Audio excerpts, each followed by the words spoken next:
اعوذ باللہ من الشیطان الرجیم۔ پناہ مانگتا ہوں میں اللہ کی شیطان مردود سے۔ بسم اللہ الرحمن الرحیم۔ شروع اللہ کے نام سے جو بڑا مہربان نہایت رحم والا ہے۔ دا باٹم لائن کے ناظرین کرام، السلام علیکم۔ محترم ناظرین، ہم اپنی آج کی ویڈیو میں حضرت پیر فضل شاہ نور والے رحمت اللہ علیہ بابا چپ شاہ اور کرشماتی چائے کا قصہ آپ کے سامنے پیش کریں گے، جو یقیناً آپ کے لیے دلچسپی کا باعث ہوگا۔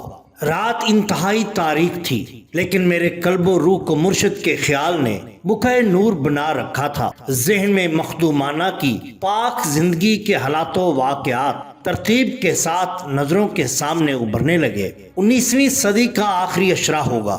شملہ کے پہاڑوں کے دامنوں، گھاٹیوں اور جنگلوں کے قریب آباد لوگوں نے ایک 14 سالہ درمیانے قد کے خوبصورت لڑکے کو دیکھا، جو جذب و مستی کے عالم میں ادھر ادھر گھوم پھر رہا تھا۔ وہ اس سے قبل بھی کئی مستوں اور مجذوبوں کو یہاں گھومتے پھرتے دیکھ چکے تھے۔ چند سال گزر گئے۔ ایک دن شام کا وقت تھا۔ گھنے درختوں کی وجہ سے سرے شام ہی جنگل میں اندھیرا پھیل گیا۔ معمن فضا میں ایک پرسوز اور جان گداز آواز یوں ابری: ایتھے دنیا وچ ہنیرا ہے، ایتھے تلکن بازی ویڑا ہے، وڑ اندر ویخ کیڑا ہے، کیوں خفتن بار ڈھوڈیندی ہے، منہ آئی بات نہ رہندی ہے۔ اس درد بھری آواز نے، جس میں بے پناہ کشش تھی، قرب و جوار کے لوگوں کے دلوں میں ہلچل مچا دی۔ وہ اپنے مکانوں اور جھونپڑیوں سے نکل کر جنگل کی طرف دیکھنے لگے۔ جس طرف سے آواز آ رہی تھی، تھوڑی دیر بعد آواز آنا بند ہو گئی۔ دوسرے دن صبح دم جب پھر وہی آواز فضا میں ابھری، تو کئی لوگوں کے قدم بے اختیار آواز کے تعاقب میں اٹھنے لگے۔ ایک غار کے دھانے پر اگے ہوئے بہت بڑے درخت کے نیچے وہی مست نوجوان بیٹھا تھا، جسے وہ پہلے بھی کئی بار دیکھ چکے تھے۔ وہ دنیا و ما فیہا سے بے نیاز آنکھیں موندے عالم مستی میں شعر پڑھ رہا تھا۔ اس نے اچانک شعر پڑھنا بند کر دیے اور پھر اس پر گریا کا عالم طاری ہو گیا۔ اس طرح چند ماہ گزر گئے۔ ایک دفعہ رات آدھی سے زیادہ بیت چکی تھی کہ اسے جالندھر جانے کا خیال آیا اور پھر اٹھ کر چل دیا۔ صبح جب لوگ اپنے مصائب اور مشکلات کی گٹھڑیاں اٹھائے ان کے پاس گئے تو وہ اپنی جگہ پر موجود نہ تھے۔ انتظار طویل ہوتا گیا۔ وہ دیوانہ وار اس کو تلاش کرنے لگے، لیکن ان کا کہیں پتہ نہ چلا۔ اس ہستی کا اسم گرامی فضل دین تھا۔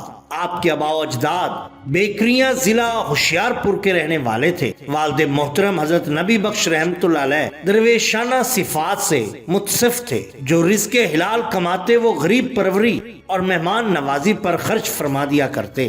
اس طرح والدہ ماجدہ حضرت عمر بی بی بھی ولیوں کی صفات کی حامل تھی۔ بچپن سے ہی دسترخوان پر محلے کے بچوں کو ساتھ بٹھا کر کھانا کھلاتی اور غربا و مساکین کا بے حد خیال رکھتی۔ والد بزرگوار حضرت شاہ محمد غوث رحمت اللہ علیہ کے مرید تھے۔ وہ ان پر خاص لطف و کرم کی نظر فرمایا کرتے تھے۔ ایک دن آپ کے والد کو اشارہ غیبی سے جالندھر جانے کے لیے کہا گیا، لہذا ہوشیارپور سے جالندھر جا کر آباد ہو گئے۔ حضرت فضل الدین کی ولادت جالندھر میں 19ویں صدی کے آخری ربع میں ہوئی۔ بچپن سے ہی بے حد خاموش طبع تھے۔ پیشانی مبارک پر خاص قسم کی چمک دمک تھی، جس نے آپ کی شخصیت کو بے حد جاذب نظر بنا دیا تھا۔ نشست و برخاست، معاملہ فہمی، آداب و اخلاق، مہمان نوازی، خدا ترسی، رجوع اللہ اور عزلت نشینی دیکھ کر 100 سالہ بوڑھے بھی آپ کو بابا جی کہا کرتے اور اس امر کا اظہار کیا کرتے کہ یہ بچہ کوئی معمولی بچہ نہیں۔ آپ زیادہ تر وقت مسجد میں گزارتے۔ جب کبھی ہم عمر بچے کھیل کود کے لیے ساتھ چلنے کو کہتے تو آپ فرماتے، میں اس کام کے لیے پیدا نہیں ہوا، میری بات اور میل جول خالصتاً اللہ تبارک تعالیٰ اور اس کے محبوب صلی اللہ علیہ وآلہ وسلم کے لیے ہے۔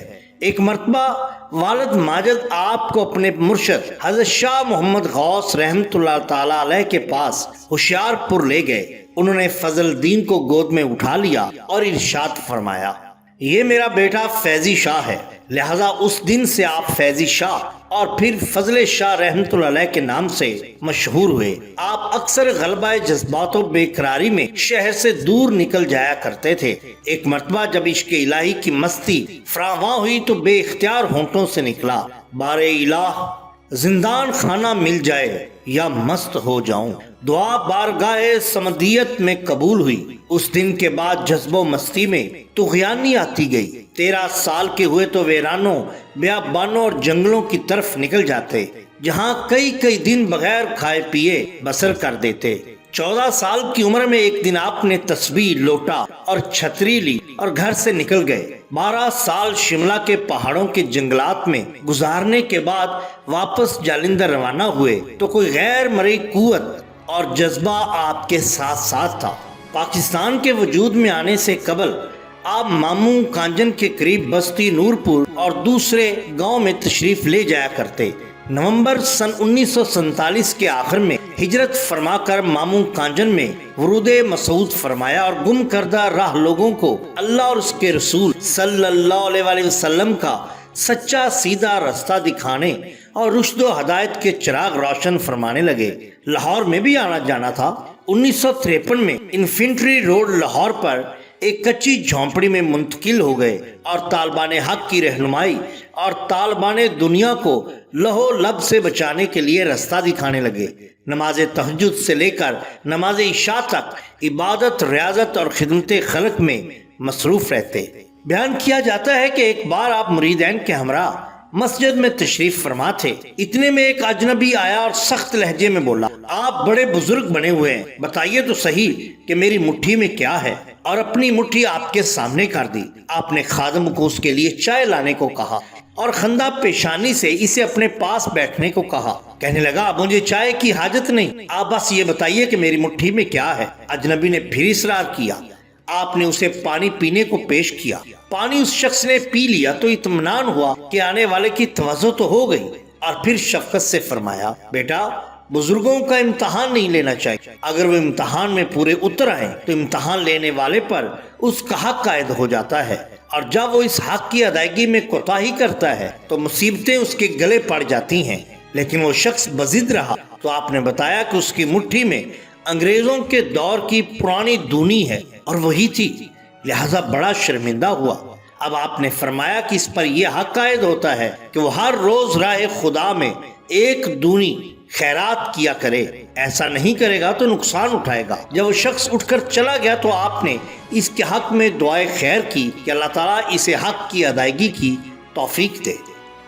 اسی طرح بیان کیا جاتا ہے کہ ایک دن جھونپڑی میں تشریف فرما تھے کہ 5-7 افراد زیارت کے لیے آئے۔ خادم کو چائے لانے کے لیے کہا، تھوڑی دیر گزر گئی تو باہر تشریف لے گئے اور چائے نہ لانے کی وجہ پوچھی۔ خادم نے کہا، حضور چائے کی پتی، چینی اور دودھ کچھ بھی تو نہیں ہے۔ فرمایا، تیری نظر ان اشیاء پر پڑی ہے جو نہیں ہے، وہ چیزیں کیوں نہ تمہیں نظر آئیں جو موجود ہیں۔ خادم حیران ہوا۔ آپ نے فرمایا، دیکھو تیرے پاس پانی، آگ اور برتن ہے، تم برتن میں پانی ڈال کر آگ پر رکھو۔ جس علیم و مطلق نے مہمان بھیجے ہیں تو ان کے لیے چائے کا بھی بندوبست فرما دے گا۔ یہ کہہ کر آپ واپس تشریف لے گئے۔ چند منٹ ہی گزرے کہ سڑک کی جانب کے دروازے سے ایک شخص اندر داخل ہوا۔ اس کے ہاتھ میں دودھ کی 2 بڑی بالٹیاں تھیں۔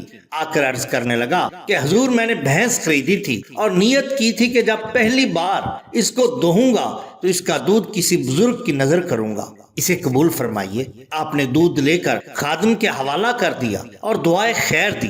تھوڑی دیر بعد گلی کی جانب ایک اور دروازے سے ایک مرید اندر داخل ہوا۔ اس نے سر پر گٹھڑی اٹھا رکھی تھی۔ کہنے لگا، حضور باوضو ہو کر دیسی چینی بنائی ہے، ولایتی کو بھی مات دیتی ہے، حضور قبول فرمائیے۔ یہ کہہ کر اس نے چینی کے ہمراہ 10 روپے بھی نظر کیے۔